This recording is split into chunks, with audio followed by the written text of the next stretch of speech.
how much red in here? Thomas has got the first down. Oh, Thomas! He's going to go! Down the right sideline! Touchdown, Houston! Listen, we're a sleeping giant, too. It's called a five-slammer jammer. And somebody record me that, where's Kris acting stupid?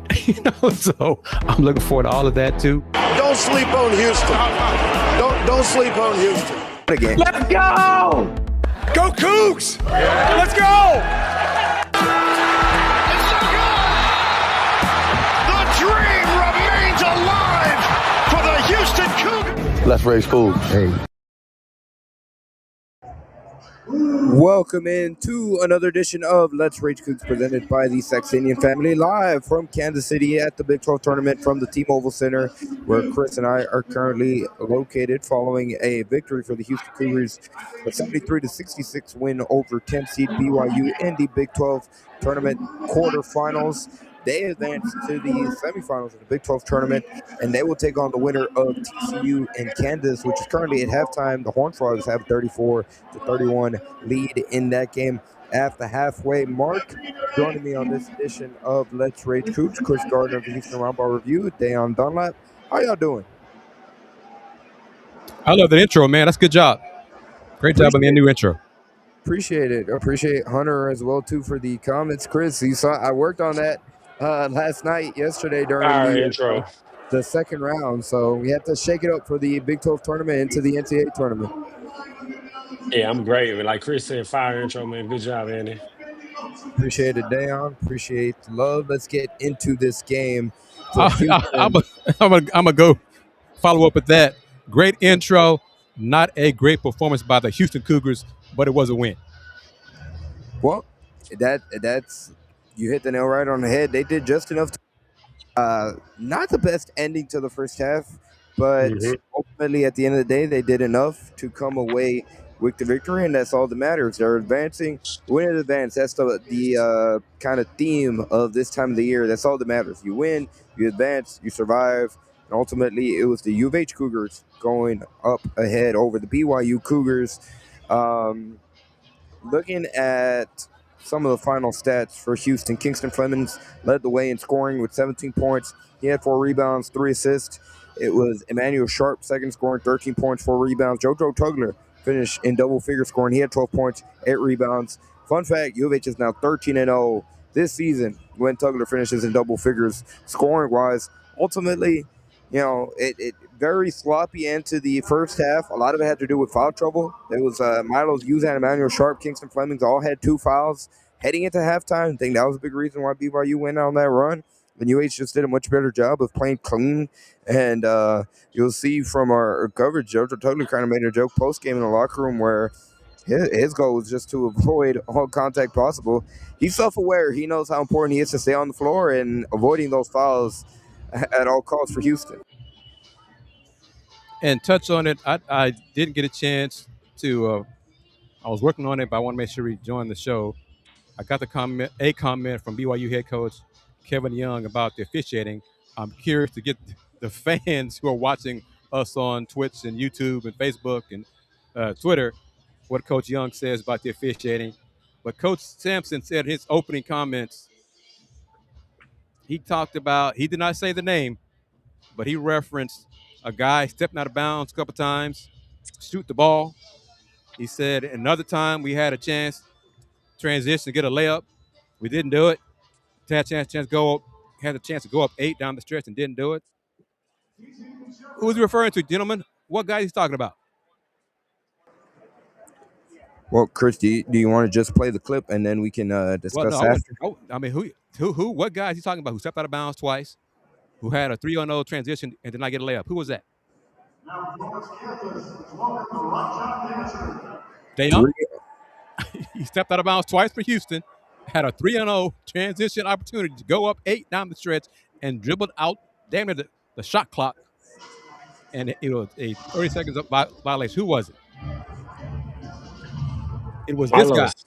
Yeah. Thank you. It was this guy. Milos. And then, same guy. I don't know what the hell he was thinking.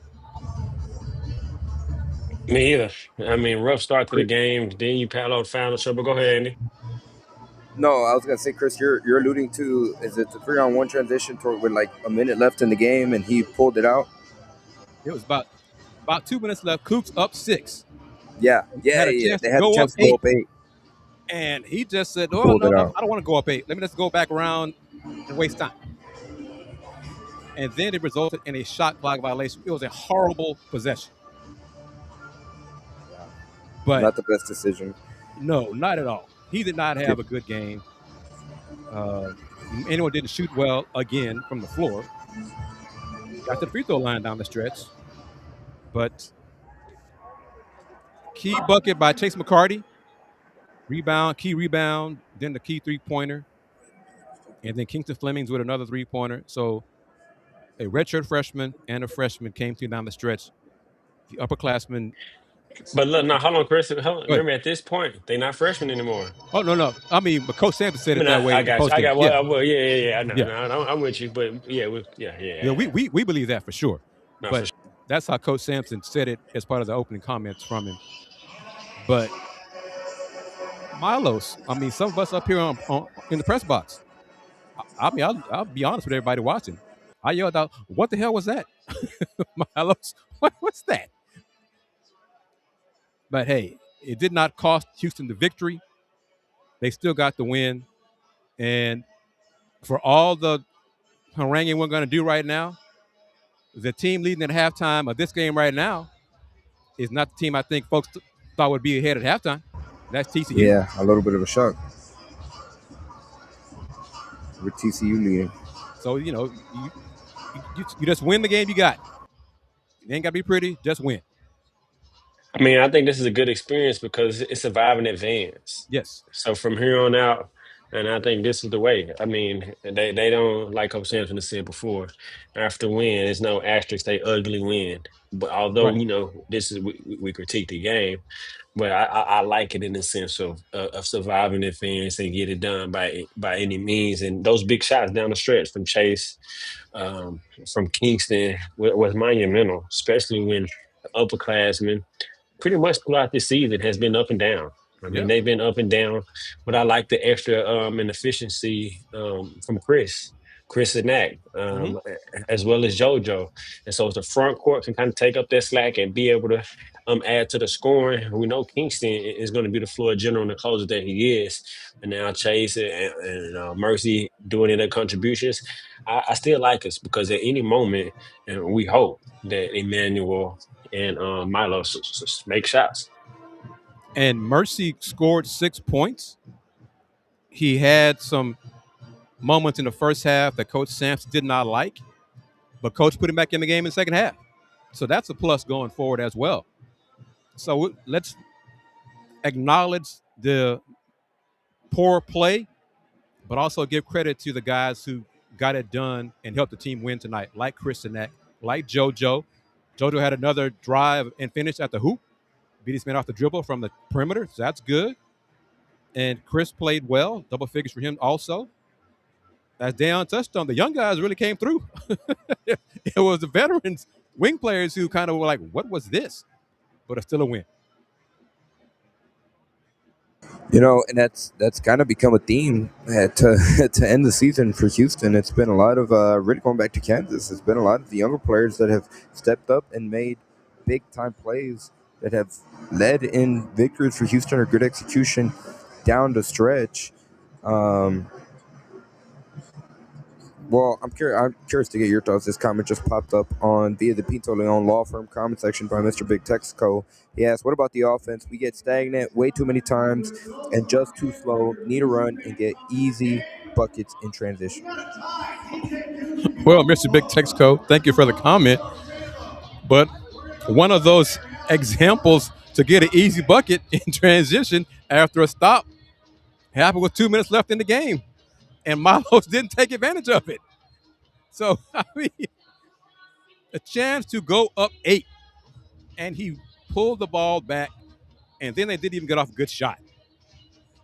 So that's on the players. There are times in the game with Coach Sampson, he's pushing the guys. He wants them to run and attack. And then there are times when he has them pull it out. That was not one of those times. coach was exasperated when Milos did that. But the Cougs finished with, what was it, Andy and Dayon? 16 turnovers? Yeah, 16 Yeah, turnovers. nasty. Yes, I think that's the. Yeah, go ahead, Andy. No, 16 turnovers, which was really the story of the game. 4 of those turnovers came from Milos Yuza, and the other 4 came from JoJo Tugler. That's something they got to clean up. And now, I mean, obviously Big 12 tournament semifinals, but an NCAA tournament, they can't afford to turn the ball over 16 times. And it's uncharacteristic, though. I mean, we got to talk about it, but it's uncharacteristic. And like Andy just said, I got to repeat it. I mean, you got to take care of the orange. I mean, you cannot turn it over like that when every single possession is precious. And so, I think, but kind of like go back to my point. It's a good experience to start in tournament time right here in the conference tournament to get used to surviving and advancing. But the putting the more heightens on taking care of the ball. Well, that's uncharacteristic. We were the best team in the country to take care of the ball, but I mean, you can't take that for advantage. I mean, for granted. You got to still take care of it. Agreed. And JoJo's 2 of his 4, he just bobbled the ball like he had sweat on his hands and just lost the ball out of bounds. Milos at times, I mean, 2 of those 4 for Milos, he stepped on the sideline. Instead of just shooting the ball, he was open, catch and shoot 3-pointer. He tried to get a track start and drive. He passed up shots and picked up turnovers. He can't do that.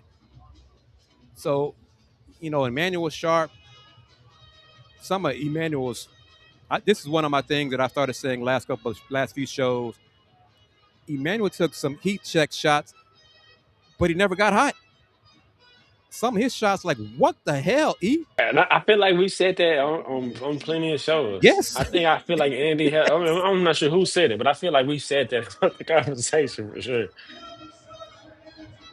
So he's got to clean that up too. Kris, I was glad he went to the free throw line. Kris, we literally talked about that in the first half. I was sitting right next to you, and I said some of Emmanuel's shot selection is just it's terrible. Like I get he checks, but he wasn't even in heat check. Sometimes it just seems like the moment he gets the ball, he has it set in his mind like I'm pull up and shoot. Now, granted, it's worked for Houston not only at times this season, but throughout his career. But there's some times where it's just way too, how do I say this? Just careless, reckless at times. And that could potentially come back and bite Houston again in the NCAA tournament, where we're talking about possessions and how valuable they may be. And in a game like today where possessions were valuable, that's something where we can nitpick a little bit in terms of just shot selection can be better. Decision-making, ultimately, is what has to get cleaned up. But, yeah, go ahead and play, because I really want to hear the comment, the reaction from our fans and viewers from Kevin Young's comments about the officiating. I'll play it real quick, but before we do, I'd like to take a moment to thank all our sponsors on this edition of Let's Rage Coogs, presented by the Saxenian Family. So starting with Steve Saxenian for being a primary sponsor of not only this edition of Let's Rage Coogs, but he has been all season long throughout the regular season. Will continue to do so through the Big 12 tournament and into the NCAA tournament. Big thank you to today's secondary sponsors in Star Pizza Houston and BB's Tex Orleans Cooking. Both of those restaurants, be sure you check them out. And they have a variety of different locations throughout the Houston area, starting with Star Pizza Houston with 3 different locations throughout the Houston area. Star Pizza is your go-to stop before or after the game. And BB's Tex Orleans Cookings, be sure you build your boil with them at any one of the locations. Be sure to check both of them out online. And, of course, last but not least, we also like to say thank you to the Pinto Leon Law Firm comment section. Every comment that you see on the screen is presented by the Pinto Leon Law Firm, the immigration law experts.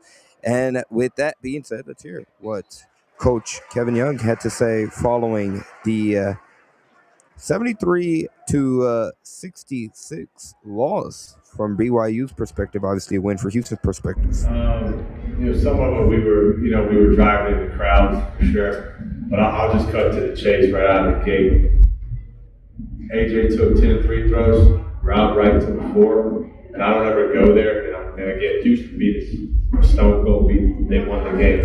AJ should have shot 25. free throws, minimum in that game. Rob Wright only shoots 4 free throws. Guy drives every time. And Sharp shoots 10. And I'm not saying the officials were like, oh, we're going to give Houston calls and not be. I'm not suggesting that in any form or fashion. I thought they flat out missed calls, bottom line. And that led us to turnovers, it led us to frustration. And so that's disappointing, you know. And again, I think to your actual question, the turnovers, yeah, we drove into the crowd too much.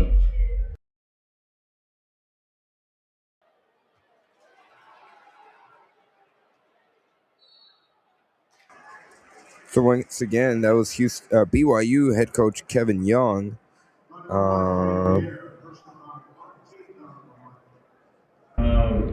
Some of it we were. There we go. We're back on the screen. Couple of technical difficulties, but interesting comments to hear there from BYU coach Kevin Young. Dayon, what'd you think, man? On his comments on the foul, Yeah. we've been on the opposite side of that many of times, and so man, I feel him to an extent, especially when I'm sure there's previous conversations before the game, like, hey, you know, hey, they're extra physical, and so you know, coaches meet with the rest before the games, and so I'm sure there was a conversation, and then kind of watching how the game transpired to not get some of those calls, but that's just part of adjusting to the game. Play through it. If they allow you to play, you got to play, and so we've been on the opposite side of that. I'm not mad at his comments. I mean, I don't disagree or agree with his comments. I mean, because if it was the other side for us, sometimes we say the same thing.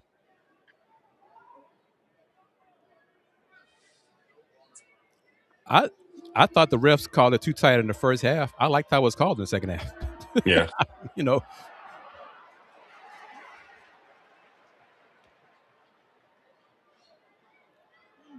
But I will say this.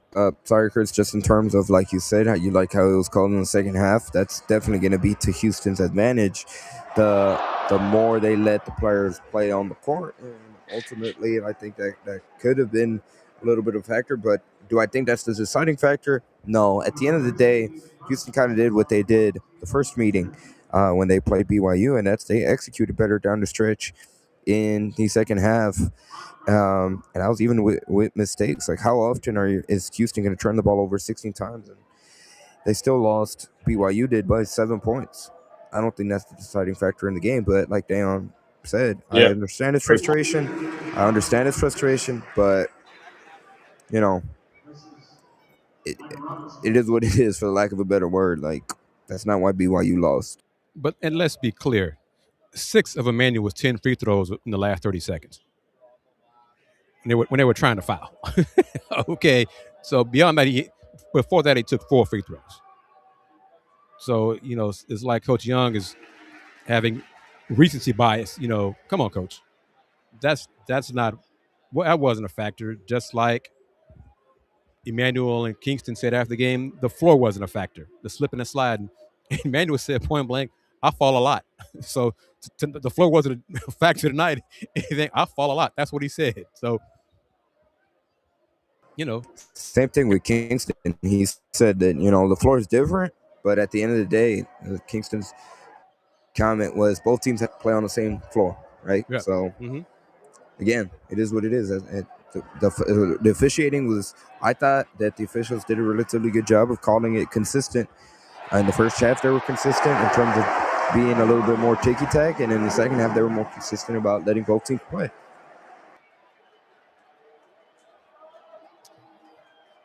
Let's see your thought here.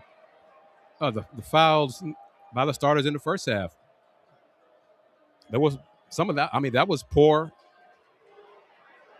To Dayon's point, you got to know how the refs are calling the game and adjust accordingly. And there were times the Cougs did not. The Cougs veterans did not. But I want to touch on this late in the first half. Well, hell, it finished the first half. When BYU went on an 8-0 run, and we're up, 41-34? Khalifa Sacco. Yep. Those 3 points in the first half, that was huge, man. Yeah, that was huge. Huge. Especially it was a momentum play, off balance, the way he still able to catch and get the and one opportunity. That was huge. That was huge. And he made the free throw. Anyway, Yeah. yeah, that was huge. So, Because we finished the first half so sloppy, just so yes. sloppy, so sloppy, and that play kind of gave us I don't know what's the right word, not really momentum. It kind of eased us down. I feel like a little bit going into the half, something good ended on something good. Yeah, it was like a Band-Aid was placed over a cut. Okay, this is what it'll help ease the wound, like some ointment or something. All right, we're still trailing, but we're gonna be okay, kind of thing. 4 Cougs scored in double figures, so different guys stepped up. They got to play. You know, we can say they got to play better. That's win the game tomorrow. Big 12 this week, fine tune some things, and then next week it's one and done. Period. You really can't lose next week because your season's over. But AJ DeBonta said post game that Houston. He said no one plays as physical as Houston in the country. So he credits Houston. He credits these 3 days for BYU to help them in the tournament. And he said facing Houston a second time this season will help BYU in March Madness. So there's respect there from one of the best players in the country toward Houston Cougar basketball.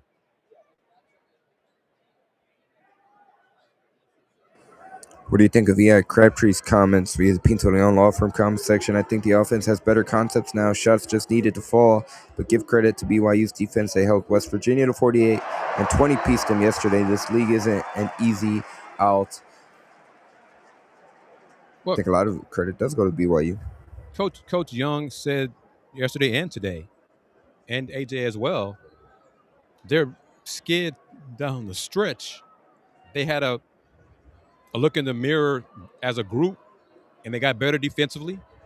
They started playing more physical defensively. Because for much of this season, much of the shows we did early, we said nobody was worried about BYU defensively. Because you wouldn't even think about them as a defensive team.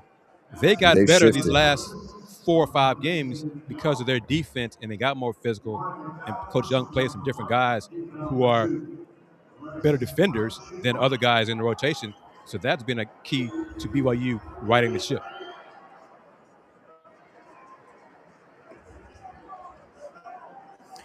I will also say, just in terms of BYU, and we had talked about it earlier today, Kris, in terms of how obviously they were a 10 seed in the Big 12 tournament, which again goes to show how stacked the Big 12 is if BYU is a 10 seed in your conference. But once they get into the NCAA tournament, I agree 100% in terms of they've improved from where they were in February when Houston played them, and they're going to be a tough out for whoever they match up with against in the NCAA tournament. Like, I don't think anybody wants to see BYU in their bracket. And AJ DeBonta, what he's been able to do, not only tonight, but in previous games and leading up to the Big 12 tournament, like, he's the real deal.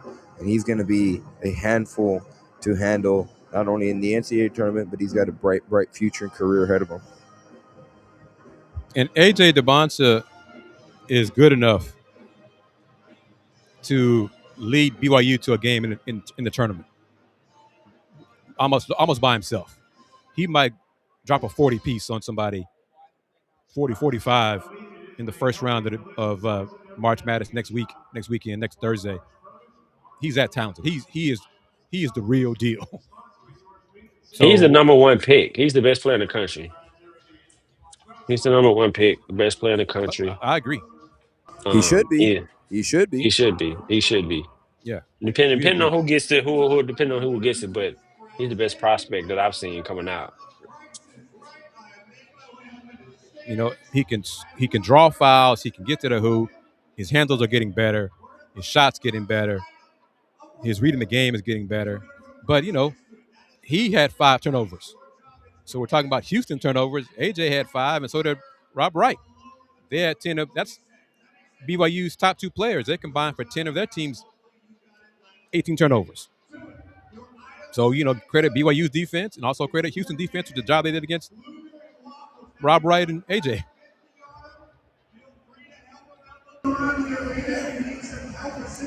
One thing I do want to point out that multiple players, both JoJo Tugler, Milo's using and Kingston Flemings talked about in terms of really the key for Houston in that second half was rebounding and timely rebounds for Houston in terms of getting second chance opportunities.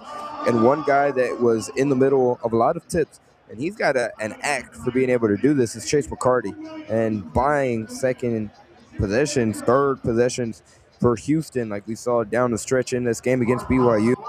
And again, it's a testament to the impact that Chase McCarty has had for Houston. When you look at the box score today, he only had 3 points, and that was a very, very clutch and timely three that he hit late down the stretch to help. I guess it wasn't a dagger since BYU came down and had an answer for it a couple of possessions later, but kept BYU at bay. He had 6 rebounds and he played 23 minutes. And he had some very impactful moments on the court tonight against the other Cougars from Utah. Yeah, I asked Coach Sampson his thoughts on Chase's defense and rebounding. He did a Coach Sampson. He began to answer my question talking about the benefit of Chase redshirting his freshman year and telling Chase and Chase's parents about he won't impact last year's team, so it would be in his best interest to redshirt. And then he started going on about Chase's mom and dad, and he didn't get back talking about Chase. So that's how the press conference ended. But yeah, Chase, 6 rebounds, kept possessions alive, and then the clutch 3 he hit after he got a rebound on the defensive end to start that possession. So it's good to see him getting more minutes, getting more consistent trust from Coach Sampson. That's a key as well. So he may not be Houston's next star, like some national TV guys have said recently, but he is going to impact his Oh, team going forward. I think he could be a star in his role though, Yes. and can be a star in a 3-and-D player, especially with his size and his versatility. I think that's something that can translate, and he for sure can be a star in his role, and potentially be a star role player. But another impressive thing that we got to talk about was not only the impressive rebounding from JoJo and Kris, but JoJo had 4 steals. I mean, it's normally his block shots, but him being able to get some of those reflections and get some of those steals was important too, because he is able to enable our transition and enable us to play fast. So I want to credit to JoJo from not only the scoring. We talked about, Andy mentioned how we're undefeated when he scores double-digit points, but when he stays on the court, and then get some of those flexions or steals and contest shots, change shots, he's very, very, very impactful. Agreed. In the last few games, I mean, he had the fouls tonight, but the last few games, JoJo has had more of a positive impact than Emmanuel Sharp. Emmanuel Sharp has been inconsistent with his shot and still dealing with foul trouble. So different guys are stepping up. Not everybody's playing well at the same time yet. So let's see if next week more and more guys play well at the same time going forward. Well, that's the key. That's the key right there, Kris, and something that both Milo's using Kingston Flemings and JoJo Tugler got asked about during the locker room availability. That's just this mindset that a lot of players on this team have, that they acknowledge that they haven't been able to put together their best performance at the same time. They still feel like there's plenty of ceiling left for them to reach, and I believe it was JoJo Tugler that said if they ever reach that potential, they can hit on all cylinders at the same time. The money quote was they're unbeatable. And the key word right there is they're able to put everything together, and they just haven't been able to do that all season long. That's been the story of the season, their inability to play a full 40 minutes. But that's something that, again, the team is self-aware. Houston knows that there's still a lot that they've kind of left at the table, and it's something that they're aspiring to get at, and they're going to try to do on tomorrow against either TCU or Kansas when they tip off at 8:30 Central Time here from the T-Mobile Center. And to add on to that, Andy, I think it's been the inconsistency of the shooting from Milos and Emmanuel. I mean, Yes. Kingston has been consistent. And so I think put together that full 40 is going to need from Milos and Emmanuel to be consistent with knocking down shots. Or if your shot isn't fouling, attack, get to the free throw line or attack and drive or make plays. And so I think that's been the inconsistency, part of everything else that you mentioned, but that's part of that inconsistency not putting together a full 40. I mean, we know Kingston is going to be consistent and play with the way that he's been playing. But also, I mean, when we get the front court scoring like this as well, I mean, they have to be consistent as well, and whether it be just catching and finish, driving, and being able to manufacture some points in different ways. So, I mean, it's still time to kind of put together, and hopefully it happens in the NCAA tournament when we start clicking on all centers and making shots and stuff like that. It's great that they're self-aware, but time is running out to get it done and be consistently good. The time is now. Okay, I Yeah. mean, tomorrow's night, not really. These last two games, potentially in the Big 12 tournament, okay, iron out the kinks, be self-aware. But next week, you got to get it all clicking and getting wins that way. But I will say this. The fourth foul on JoJo, ref called him for, I don't know, for tripping. I mean, in legal screen, he didn't even screen the guy. I mean, there wasn't any contact there with his foot, his shoelace. What was it, his sock? What did the ref say was contact made on that foul? That wasn't Don't a tell foul. that to Coach Kevin Young. I mean, that wasn't a foul. Yeah. But need Emmanuel to shoot better and take some better shots too. And even when Emmanuel drives, there are too many times he's driving off balance, hoping to get the foul called rather than trying to make the shot first. So some of his runners, floaters, whatever you want to call them, haven't had a chance of going in. He's already off balance. He's already, he's got to do better. Milos got to be a more aggressive, and his sideline out of bounds plays, stepping out. Yeah, he's getting track starts rather than looking to shoot the ball. One of those two step outs, Kingston passed him to it. Los was wide open. Pass it right in the pocket. Catch that and let it go. Shoot that thing. That's what Kelvin's reaction was like. Shoot it. Don't try to dribble drive. Shoot it. That's the frustration with Milos. At times in the games, he's not being aggressive enough. At times he's passing up shots. And then that down the stretch one took the cake. Chance to go up 8, and he decided I'm going to pull it back out. No. If that were Kingston, he'd have finished that. If that was Mercy, he probably would have finished that. Finish that. Go up 8.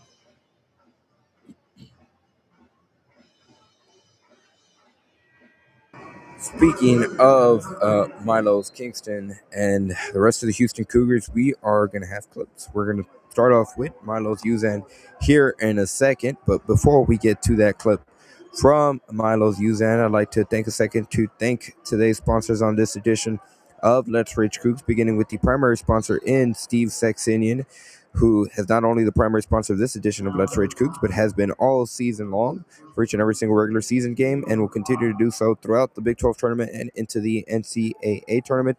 So big thank you to Steve Saxenian, and also big thank you to today's secondary sponsor, or one of today's secondary sponsors in Star Pizza Houston, with multiple locations throughout the Houston area. Star Pizza is your go-to stop before or after the game. Be sure you check them out online at starpizza.net. Check them out on social media at Star Pizza HOU on X, Star Pizza Houston, Texas on Instagram. And also big thank you to BB's Tex Orleans and Cajun for being a sponsor on this edition of Let's Rage Coogs. Be sure you visit them online at bbstexorleans.com. They have a variety of different locations as well, and they remind you to build their boy, or build your boy, I should say, with them. Once again, check out any one of the locations online at www.bbstexorleans.com. Also want to shout out to the sponsor to today's comment section in the Pinto Leon Law Firm, the immigration law experts. Big thank you to the Pinto Leon Law Firm. Every comment that you see on the screen is brought to you by the Pinto Leon Law Firm. Let's hear what Milos Uzan had to say following Houston's 73-66 victory over BYU. Hey, it's Andy Yanez with Pod Slam Jamma. You just clicked on the video as the win, and I think when it's winning time, we do a good job of helping each other and finding a way. You guys sticking around to watch this one tonight at all? I don't know. I mean, we're gonna watch it for sure. I don't know if we're gonna watch it here or at the hotel, but we'll see for Kansas, sure. Obviously, one of them. I know you guys played them pretty recently. Just thoughts on a potential rematch there? Nah, that'll be exciting. TCU is going to be a tough one too, though, for them. I believe they played one time, and it was a pretty good game. So we're going to see. We're going to see who wins it and prepare for that. Y'all had some time before game to get used to the court. Still looks like there's some slipping out there. Was it hard to adjust to the surface? Yeah, no, for sure. I think it was a little slippery out there. I mean, you don't want to try to make any type of excuses, but it was definitely a little slippery for sure. When it came to the shoes, though, like, did you bring a couple different pairs of shoes? Maybe try to test out. I got these right here. I got these Lucas. My other dudes got the Jordans, so I don't know. I only got one pair of shoes. Did you know that when somebody was saying, okay, these shoes kind of work, but somebody else may have said, like, oh, okay, I might have to change it out or something of that nature? Was it a fill-out process? Not really. I'm not gonna lie. I think everybody pretty much had the same say-so on the court. Yeah. You got Iowa State, who's a top-ranked team, playing on a single bye. That first half, we were playing versus them and us, especially just silly fouls and just a lot of undisciplined plays. I think it's coming, man. I think we'll continue to get better because we all want to. We all want to win. I think it's coming. I think it'll come. What was that key in the second half, specifically when it came to limiting fouls? Y'all did a much better job, kind of playing more cleaner. You said, what was the game plan? What was the key in the second? Just showing hands. Like, first half, I think we were just reaching in too much. I mean, and those dudes are good at drawing fouls as well. I think we were just reaching in too much, trying to block shots instead of just making them make a tough one. At least that's what I felt I was doing. And yeah, I think we did a much better job of that in the second half. You guys had 16 turnovers tonight. What do you feel like they were doing to, make you guys give up the ball? 16 turnovers? That's what we had? 16? Yeah. I had a lot of silly ones. I had some in the corner that I stepped out of bounds on. I mean, they did a good job, though. I think they did a good job of they got some length, and they did a good job of showing bodies, too. So, but I think a couple of those were for sure me stepping out of bounds, a couple travel calls. So we playing versus ourselves as well a little bit. You're pressing the side, telling you to shoot. So once again, that was Houston Cougars guard Milos Uzan talking after the 73-66 victory for Houston over BYU in the Big 12 tournament quarterfinals. Any thoughts, reactions to hearing Milos Uzan right there? It's stuff that we talked about tonight so far in this LRC show. They did hurt themselves with the turnovers a little bit, and give credit to BYU as well. But the issue with the floor being slippery, both teams are playing on it. More and more players have commented on the glass floor. But if you've seen the Cougs play at games at home, they slip and fall on that court. And that's a wood floor. So tonight, glass floor, I'm not sure how much more of an issue if it was tonight. More recent home games, we've seen guys slipping and sliding. So I wonder if it's the shoes. Let's be real about that, too. Shoe brand, I'm not going to say what it is because it's not giving us any product. I'm going to be honest. I think it's just a lot of hearsay, I think. At the end of the day, I think it's different. That's probably the key word there in terms of what the players are used to compared to, what they play the 31 other games of the regular season.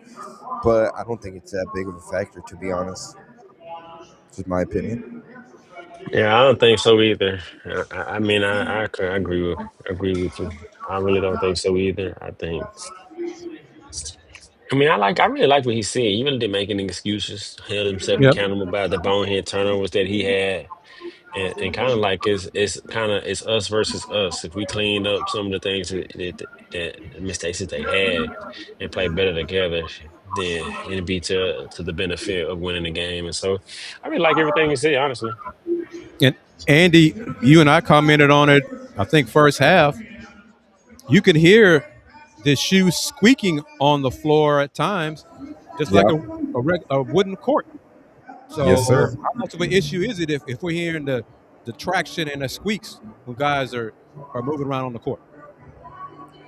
Agreed. I feel like there might be a lot of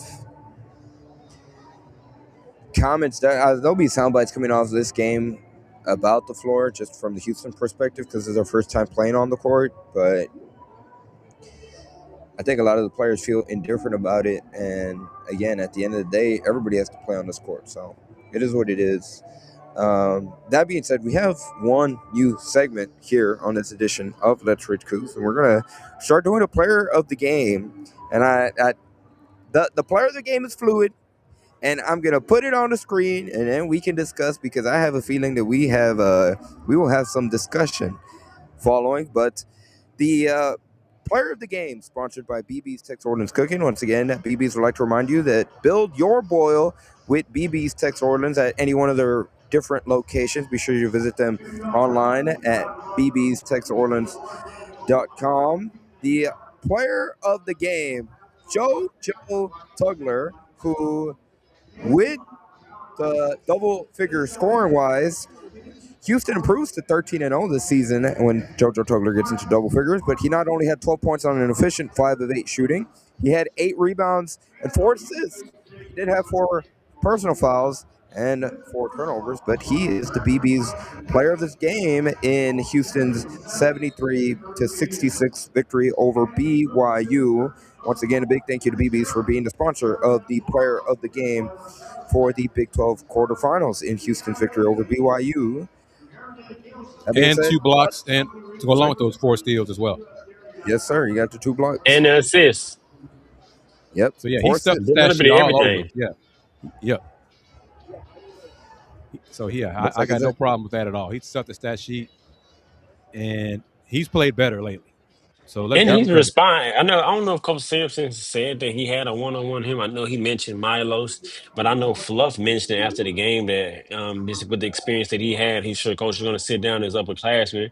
So I'm going to go on an assumption to say or assume that he had either, whether it's a one-on-one or with any of the coaches, and he's responded since those 3 games where he didn't play as well. And I mean, so I want to ensure that we give him his credit and his flowers for really playing better and leading with his play.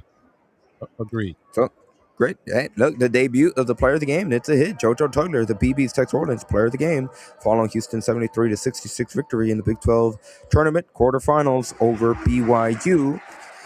We're going to take another pause. Before we do, we're going to hear from Kingston Flemings what he had to say on the other side of, but we have a message from Star Pizza Houston, Texas first. Houston, this one's for you. Our relationship with the folks at St. Arnold Brewery goes back over 30 years, and together, we're bringing back a familiar taste. Handmade, every ingredient just as important as the next, the same way we make our pizzas. This one is special, just for you and only at Star Pizza. Houston, the Endeavor has landed.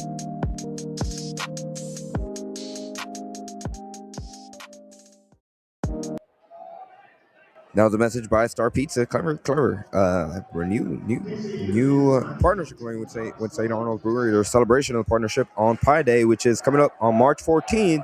March 14th, a very important day in the war of Let's Rage Coogs. Kris, what's so important about March 14th? That's my birthday. So, yes, yeah, I need sir. to talk to Mike Pittman as well and have, if he could put on there in the commercial, it's not just Pi Day, it's also Kris Gardner's birthday. Yes. That's right. Yeah. So, with that being said, let's hear what Houston Cougars freshman Kingston Flemings had to say following Houston's victory over BYU. Hey, it's Andy Yanez. Video possible. Once again, you. Kingston, from your perspective, well in that second half for you guys over BYU?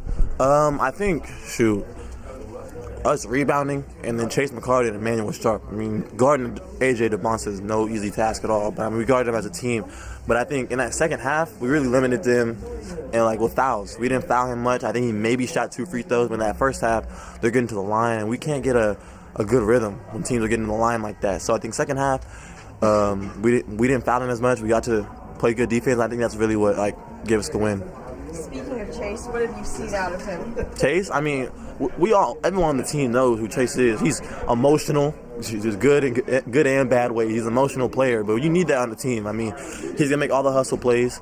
He's gonna do everything like that. He made a big 3. I mean, we trust him like that. But I mean, he came in and guarded AJ, and he might have guarded AJ the best on the team. I mean, he comes in, flies in for rebounds, gets tips, and when you have a player like that, it doesn't always show up on the stat sheet. But I mean, everyone on the team knows how important he is for this game. So I mean, great game for him. He's for sure one of the biggest reasons we won this game. So yeah. You may have mentioned, or I'm sorry, Kelton may have mentioned, when you come to play for him, you're not going to get unlimited shots. And you are going to get a fair amount of criticism from him. Why is that good for you? Why has it been a good fit for you? Yeah, I think coming here, I mean, honestly, if you ever watched me in high school or I've never been like a scorer or anything, like quote unquote. I mean, I like passing my teammates, everything like that. The shots I take, it's almost like, even if it's like not a not so good shot, getting the ball on the rim, knowing we have Kris, we have Chase, we have JoJo. Sometimes a bad shot's the best shot we can get. Coach told me that one time. Like early in the year, I wasn't taking some like quote unquote bad shots. And I mean, sometimes he's like, you gotta take those shots, make or miss, and we're gonna have people that can come and rebound. So I mean, coming here, I know coach is gonna push me. I need a coach like that, a great aggressive coach. 'Cause I mean, that's me. I wanna win. So I mean, having a coach like that who's gonna get on me every single day and who wants to win just as much as me, if not more. I mean, that's the reason I came here for sure. I feel like you had the green light.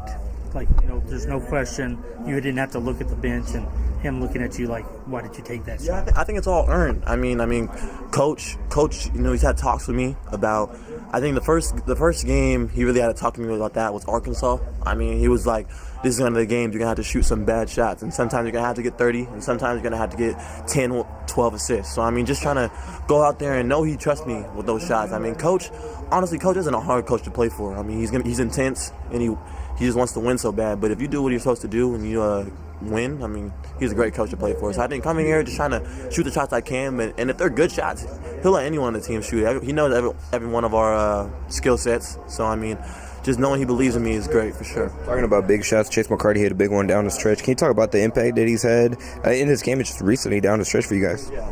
I mean, y'all are just seeing it now, but we seen it in practice. I mean, we do red group, white group, and I mean, we'll have days where Chase is just like thrashing us from 3, and we can't do anything. He's getting tips. Like, he's an impactful player, whether he's scoring or not. You're not going to get by him. They tried to, I think, get a switch on him a few times with Rob Wright, but I mean, Chase is a good defender. He's long arms, and I think he just does a lot of things for us. He's a Houston player. He gets rebounds, makes shots, that plays defense, and I mean, when you have a player like that on the court, you can trust him, and that's what we can do with Chase. So he's a great player. We're seeing that one of the silver linings of this is y'all haven't played a full 40 minutes yet. Do you feel like there's another level to where you guys can be when you kind of put that all together? Yeah, there's definitely a new gear. I mean, honestly, we have mature players, but sometimes we're just immature during the game. We'll take plays off, and you can't do that when you're playing a talented team. So, I mean, you got to come in with the right mindset. I mean, our best is for sure ahead of us. I mean, we haven't had like 40 minutes that we play. Maybe a half, where we're 9.5 and we'll come back for a good 10 minutes. But we haven't had a real 40. So when we have that 40, we're going to be a completely different team. Hey. So, sorry for the segue there. That first cut is what's going to go up on the YouTube channel on Potsdamer Jamma. So, perfect segue to be sure to follow us on the Potsdamer Jamma YouTube channel after Let's Rage Coogs. But I want to get on a couple things. Actually, I really want to focus on that last soundbite by Kingston Flemings in terms of what we talked about, where Houston feels like they have that extra gear. One comment I want to mention about that, and y'all touched on it, how time's ticking, right? They got to figure it out, and they gotta hit on all cylinders, for lack of a better phrase, here sooner rather than later. Whenever I hear that, it reminds me of 2 years ago in the 22-23 season. It might be 3 years ago now, when Marcus Sasser was still on the team, Jarris Walker, and we kept kind of hearing that, the ceiling on that team was through the roof, but it never really kind of clicked. Ended up getting eliminated in the Sweet 16 round against Miami. hopefully this team that's not the case with this year's U of H team, and they're able to click on all cylinders before anything like that happens. But I like to kind of piggyback on y'all's point. Time's running out. They got to figure the deal, and they got to put together a clean performance sooner rather than later. But the second thing that he mentioned earlier was about the confidence, and it's something that Chris, Dayon, one of you guys touched on earlier in the show, but Kelvin Sampson wants them to take shots. There's a lot of times where some of the players maybe are a little too selfless and pass up a good look that they should take. And the old school philosophy the previous year's Houston teams had is, look, we'd rather shoot it because we know that we're going to go out there and we're going to rebound the ball. It was interesting to hear Kingston kind of allude to that in that clip right there. That's not an issue for Emmanuel Sharp. Emmanuel lets him fly. But at times I wish Milos would have Emmanuel's confidence, because Milos passes up shots, too many shots for my liking. But I got to say this real quick. This second half between Kansas and TCU, a little under 10 minutes left to go, already been 16 fouls called in the second half. This is just nothing but a foul fest now. This is not basketball. The fans not paid to see the refs blow the whistle. But back to this one. I love what Kingston said about Chase being a Houston player. We all know what that means too. Toughness, rebounding, keeps possession alive. And y'all heard Kingston say it as well. Chase, in the red and white practices, thrashes the other team with his three-point shooting. So we're starting to see that in games. So that's a plus as well. It is, and I think, like we talked about with Mercy, his confidence is building with the more consistent and I don't want to say permanent, but more consistent minutes and more defined role is the word that I probably should say. With the defined role, knowing that he's going to get those minutes and knowing where he can impact the game, and then trusting the shot. I mean, to be able to coming off the game that he had and then not making the shots early, but still having the confidence to take the big shot late and make it, I mean, just proves right to Kingston's point. I mean, they're surprised when he missed, like he said during the availability session. I think when Andy got the clip, and we have it on our YouTube channel. And so I really love the impact that him and Mercy is coming in, will be coming off the bench with. I think I really love it. And with Sacco, a little bit more from him. I feel like he had a good stretch when JoJo wasn't playing so good. Kris was really stepping up. Sacco was playing really well, and so kind of need him to, I want to say, pick it up a little bit, because I don't feel like he's dropped off. But just be who he can be and show the flashes that we've seen from him, like the big play he had near the end of the first half. I want to toss this out for you guys and our viewers. In my opinion, in the first half, the guards missed the bigs on rolls too many times. Yeah. JoJo was open. Khalifa was open. And I'm like, pass the ball to the big. TCU was a half step late recovering back to the big man. BYU. Excuse me. Yes, BYU. 4 or 5 times in the first half. And the big man never got the ball. And then Houston dribbled it out late in the shot clock and, had too many grenade opportunities and offense bogged down. But you got a chance and the opponent gives you that roll man, you got to take it. Because if you miss it, it's gone for that possession. So they got to do a better job with that. And Milos had a turnover on a flat lob pass. I think it would have gone to JoJo if it had been a higher pass. And he had a K-Bucks. Stole it because the ball was passed too low. JoJo was open on that roll for alley-oop pass. Things like that to tweak and get better going forward. And we're not. This team still has another gear to get to. Let's see if they get to it. But Andy, minutes ago, you referenced the team that lost to Miami in the round of 16. That team was also young, had a few young players, and a one and done. Just like this team. Yeah, so it's going to be interesting to see when it comes to the NCAA tournament. It's the curse and the gift in terms of it being a one and done. You just have to be hitting your shots on one night. But something to your point today in this game, Kris, in that first half where Houston missed, the Guards missed a lot of the bigs on rolls off screens and just feeding them the ball inside. As Kansas has kind of got lucky there. They're getting kind of carved up defensively, but the TCU didn't make them pay, so this is going to be a good back and forth game to end it. What I was going to say, I think one of the big keys for Houston in terms of the success that they will have in the NCAA tournament, how good can JoJo Tugler, how effective, I guess I should say, can JoJo Tugler, Chris Nack, you can put in that category. We haven't talked much about him, but he had a solid game tonight too. He had 10 points, 7 rebounds in this game for Houston. Those two are going to be very key. Khalifa Sacco as well, especially if JoJo gets in foul trouble. He's going to have to be able to come in and be effective both defensively and be a threat on offense. That could very well determine how far Houston goes in the Big 12 tournament. As guard heavy as this team is, it's going to come down to how effective the bigs and Chris Nack are down the stretch, in my opinion. Would say yo. I think you're right, but the last couple of games, the bigs have played well, the front court's played well, the veteran wings, talking Emmanuel and Milos, haven't. So you get both the bigs and the veteran Los and Sharp playing together at the same time. That is a bigger key. Emmanuel Sharp is in a shooting slump.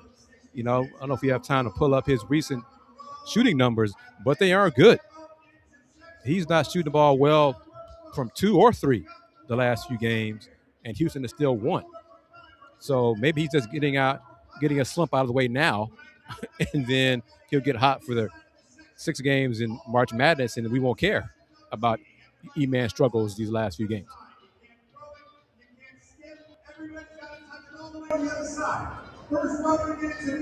As we begin to kind of wrap things up here on this edition of Let's Rage Coogs, once again, the final score from the T-Mobile Center, Houston comes away with the 73-66 victory over BYU in the Big 12 tournament quarterfinals. If you're just joining us, a final look at the box score to end the game. Kingston Fleming led Houston scoring with 17 points. He had 3 assists and 4 rebounds. It was Emmanuel Sharp who was second in scoring with 13 points. He had 4 rebounds to go along with it. JoJo Tugler finished with 12 points and 8 rebounds, 4 assists, and a pair of blocks. Chris Nack had 10 points and 7 rebounds. And Milos Uzan had 7 points, 5 rebounds, 4 assists. Did have 4 turnovers, so did JoJo Tugler. AJ DeBonsta led all scorers with 26 points for BYU. Houston will advance to the Big 12 tournament semifinals. They will play the winner of Kansas and TCU, who are they're at the under 8-minute media timeout. TCU currently holds a 2-point lead, but Kansas is going to have an opportunity to cut that there on the other side of the timeout. Last thing I want to point out, and then we can start to close things out. But Kris, we mentioned it. We were talking about it off air. We mentioned it on the lunch break earlier today. The Houston support, lack thereof, here at the Big 12 tournament in Kansas City. I get it. Big 12 tournament, at the end of the day, whether Houston wins tomorrow, whether they go to the championship game, whether they win the Big 12 tournament, it's crazy to say this. A lot of UH fans kind of see it as, well, it's nice. It's not the big one. And we looked at the lower bowl. We could probably count. I'd be shocked if there was more than 1,000 UH fans in the whole stadium during the game. We were at the pep rally today at the Power and Light District here in Kansas City. We counted. Kris, you counted 4. I counted 3. 3 UH supporters, fans, alumni. It wasn't a pep rally. It was a performance by the Spirit of Houston and Shasta. That's it. Surrounded by Kansas and Iowa State fans. 3. I counted 3. You counted 4. Not a lot, UH fans. I get it. The Big 12 tournament isn't the end-all, be-all, but damn, it's Thursday. Maybe people fly it on Friday, but support's got to be better. It's got to be better. And the same time as the pep rally was a few blocks away, an Houston Alumni Association event was taking place. So why was it not collaboration in having everybody at the same damn event? Because the pep rally, as you said, the Spirit of Houston performance, the 3 alums or 3 fans there were more media, Houston media, me, you, Go Cougs, Coug Radio, than folks wearing Houston Cougar red at the pep rally. Yeah, that's crazy to think about. There were hundreds. There were 6 of us, 4 total of them. Of Iowa State fans were here. Kansas fans were here. West Virginia fans were here. There were more than West Virginia fans at the gathering at the Power Light District than there were Houston fans. You know, fans of teams that have been eliminated from the tournament. There are more of them here than Houston fans. So it's an issue. A lot of different factors go into it. 3 years of being in the Big 12. A lot of Houston fans aren't used to life in the Big 12 yet. That could be a factor. A lot of Houston fans have kids in spring break. A lot of Houston fans may not have the deep pockets that other conferences fans have. You know, a lot of different factors, but I'm going to go with one of them. There needs to be a better collaboration between all things Houston. The Alumni Association, the band, the other organizations.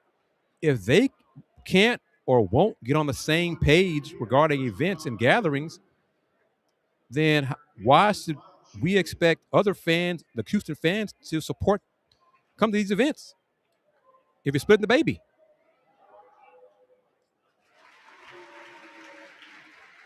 I'm done. I'm not even gonna add on. I'm just gonna kind of chalk it up to maybe it's the Big 12 tournament, and maybe we getting ready and planning our travel. Our as in Houston fans, our travel for the NCAA tournament. But to caveat, to be a big time program and to where we are basketball wise, our fans got to be better, and it goes hand in hand, and so it's tough, but we're really used to it. We're used to Hunter's it. comment. Sorry, Yeah, Chris. go ahead, because I want to comment on it as well. Hunter's comment about via the Pinto Leon Law Firm comment section. We're asking fans to contribute to NIL, buy season tickets, among other things. Is there a point where the ask is too much? How do I phrase this, Chris? A couple things to unpack there. I think for the average person, can they contribute to everything? Can they contribute to NIL? Can they contribute to season tickets? No. But to the donors, right? Big time money. The ones that, Chris, are asking for certain players in the transfer portal. For ones that want to be on television when there's an ABC, CBS game on national television, those great seats at Fertitta Center. Where are those people? Well, it's a whole lot of factors. In the last 2, questions in the comment section brought to you by the Pinto Leon Law Firm.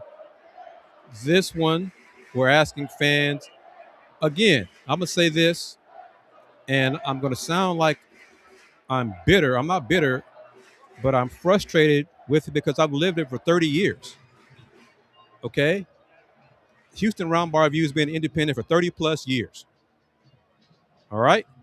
There are 300,000 alums living in Greater Houston. I can count on probably one hand, maybe two hands now, the amount of people supporting me over those 30 years. Okay? Out of 300,000. I'm not asking for, and neither are we, because it all adds up. We're not asking for $1 million for less Rage Coogs. But we're asking for more than one person to support us. But this as well goes into it, and this is part of the Cougar aspect of it. Did the university advertise any packages for the tournament? They probably didn't. So that's a problem as well. They're doing this, similar same thing. They're relying on the same marketing people, the same marketers that they've used for years. Same results, nothing.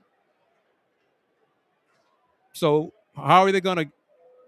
Why do they expect different results for doing the same damn thing that hasn't worked? Because there are numerous ways to support less Rage Coogs. Have you seen the different folks stepping up on tonight's show? And much appreciation to BB's and Steve Saxenian and the Pantaleon Law Firm for stepping up. The prices here are very reasonable. The prices to support the Houston Round Bar Review are very reasonable. There are like 8 different ways to support the Houston Round Bar Review. And it doesn't have to be $100. It could be $5. But what me and Andy and Dayon are trying to do and have been trying to do for the last 3 years to help curb expenses, it's a grind to be independent and do this and provide content differently from everybody else. But we're going to keep doing it because, and keep in mind, we are all alums of this university. We love this school. But we're going to give credit where it's due, but we're also going to call it out when criticism is warranted. So 300,000 alumni base live in Greater Houston. You can't get consistent 30,000 fans for football season tickets. You can't get more than, Andy's being nice about the 1,000 folks here tonight at T-Mobile Center. It probably wasn't 500. We're in Cougar Red tonight. That's just where it is. There's a whole bunch of Houston media here covering the Big 12 tournament. What do we think? 10 to 15 people and 5 to 7 entities from Houston media covering the Big 12 tournament? That's growth right there, covering this team. Where will that coverage be when the winning stops? We'll still be doing this. And then what will some of those fans say when the losing starts? Oh, we just would have won. Well, okay, whatever. I will say though, I remember in San Antonio, Houston. Remember Andy? We were sitting courtside when we played Villanova. Houston fans showed up and showed out. So we ended up being in that South region and anywhere close within the Texas region. And I even remember last year some of the fans were good. We basically was on the road against Purdue. And so that's why I have confidence in NCAA tournament. We're going to show up. But that's still not to undermine the importance of supporting through the conference tournament. When it comes to big time, sorry, Dan, like to your point, when it comes to big time games, like you mentioned, 4 years ago now, we were talking about the Sweet 16 Elite 8 matchup when they played Arizona in San Antonio and they played Villanova in San Antonio. The support was good. Even Jamal Shed's last year in Dallas when they played Duke in the Sweet 16. Houston had a good showing last year in the Final Four, especially in that championship game. It was a good, strong showing by U of H. But when you compare it to big time, and maybe we're just, it'd be like comparing it. How do I say this? Like, if you're comparing it to Kansas, Iowa State, where giants, they're pillars, they're rocks of the conference, and they have been for a long time, specifically when it comes to basketball. It's just sobering just in terms of how different. Yeah, I don't want to compare it to that because they've been around in the Big 12 since the beginning. But part of it is the biggest rock I continue to toss is that Houston athletics, Houston marketing, their marketing partners, they continue to drop the ball. If they don't let fans know what's going on, if they don't reach out to more fans instead of the same fans and reach out to newer fans and younger fans, then they're not going to get different results. If you keep reaching out to the same people, then they're going to have donor fatigue because they're like, why are you still calling me? I've given what I can this year. Rather than calling other folks, younger folks. Not the same folks, and I'm not going to go there, but you got to get where I'm going. Well, and I mean, Kris, to your point about the media, a lot of them are younger. Yes. Kids are here. Now, shout out Joseph, Houston Chronicle. Shout out Chris Baldwin, Paper City. Shout out you, Kris. You've been doing it for 30 years. Correct me if I'm wrong. Outside of y'all three, everyone else, they're quote unquote new media. Right. Right or wrong. Correct.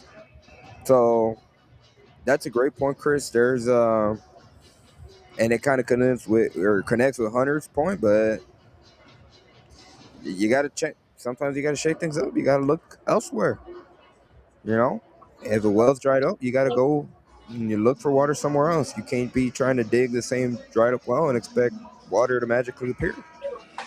Also, like E.R. Crabtree's point, it makes me think about when Coach Sampson was talking about still building Houston as a national brand. I know we're talking about our local fans, but we're still having hopes and aims of building as a national brand to be able to reach fans outside of Houston, because the alumni outside of Houston and reaching those people to get them to be able to travel, whether they're in surrounding states or cities, to be able to come to games as well. So I think we do need to have a little bit more patience, and we do know big games, they will show up, like me and Andy just kind of alluded to. But I think it's also in a sense of continuing to build the brand, in which we talk about they can do more on social media, they can do more on YouTube to actually utilize different ways to build the brand, and also to Kris's point, and reaching out to different supporters and stuff like that. So it all kind of ties and go hand in hand. It all ties in, and let's wrap it up, Andy, so we can make sure we catch our transportation. But the national brand for the University of Houston, they're alums all over the country, but how often are they being contacted? Mm-hmm. How often are they being reached out to and asked to contribute? Because if nothing has changed, and I don't know if it has improved or not, but if it's the same small circle, then we're not going to, things aren't going to get better. So that's the goal. And right now, KU is stretched to lead to 7 over TCU, a little more than 3 minutes left. Yeah, they're pulling away. Yeah. And it looks like Houston will play Kansas. Now, again, there's still 3 minutes left, so there's still a good amount of time. Kansas can cut it to a double position lead. Shout out Al Hive with the super sticker via the Pinto Leon law firm. Last thing about all of this to kind of put the final button on. At the end of the day, the message is simple. Something's got to change. It has to be better, because we talked about it again on lunch break earlier, Kris. The respect, the conference respect, right? At least that's what we can attest to, that we've seen from a handful of folks just being around Kansas City. They know Houston. They have respect for what Kelvin Sampson has done. But then there is that stigma about UH fan base. And again, this was completely impromptu. Nobody knew that we were affiliated with Houston, but those two random people, as they were walking past us, said, "Oh, Houston, there's not going to be any turnout. Fans don't travel." And again, we mentioned this going back to football season this year with the bowl games. There was, according to different rumors, right, hearsay, there was a reason why UH might have been passed over for a couple of different bowl games outside of Texas Bowl, is because they felt, or the bowl affiliate representatives felt, that UH fans don't travel. That stigma in the long run, if they really are trying to be a big-time program, a nationally relevant program, is going to come back and bite them, and that is why it needs to change. Whether it happens or not, who knows? And let's wrap it up there, because we'll talk about this tomorrow. If it is Houston, Kansas, and maybe a lot of KU Blue here, there'll be a lot of Iowa State fans still here, probably hang around for second game as well. Big 12 is Big 12 is the youngest power conference of the 4, but Houston has to change their mentality. Houston Athletics, the University of Houston. We can touch on that more and more tomorrow, rest of the March Madness as well. Thank you to everybody watching tonight's show and participating in the conversation. Houston Round Bar Review. I'll just close it out. Since 1994, the Houston Round Bar Review, local name, global perspective. Bam, real quick before you go, a big thank you to today's supporters, sponsors. We talked about supporters, sponsors that have to step up for U of H.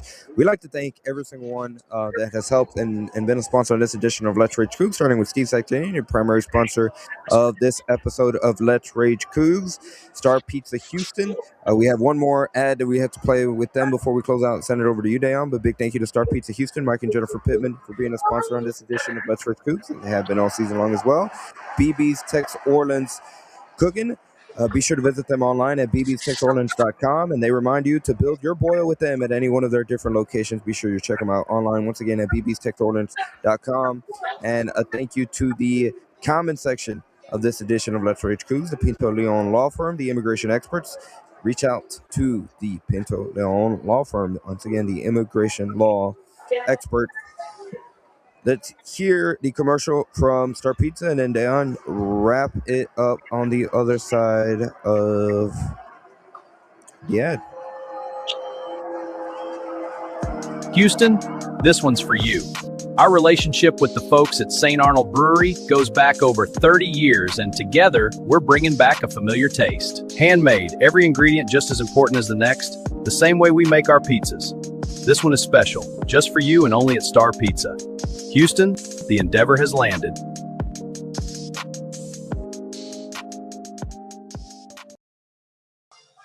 Shout out to our sponsors. Shout out to Andy and Kris taking show on the road. Surviving Advance. It starts now. Let's rest up, get ready for tomorrow, get this dub. We'll see you guys again. As always, go Cougs.